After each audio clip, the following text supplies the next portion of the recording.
So, for today's video, magpapalaro tayo. Find 100 pesos. Only subscribers ang makakahanap nito. So, dito ko ilalagay yung 100 pesos. Ayun, kita nyo ba yan? Sa bubong na yan. Diyan ko ilalagay ang 100 pesos.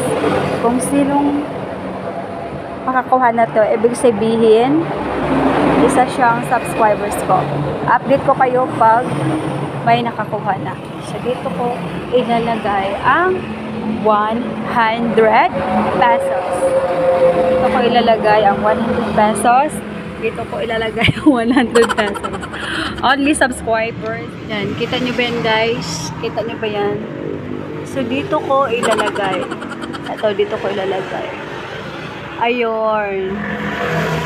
Dito ko ilalagay ang 100 pesos. So, only subscribers ang makakuha or makahanap yan. Hindi kasi makikita yan dito. Pag tinitignan mo, yan. Yan. So, only subscribers talaga ang makahanap.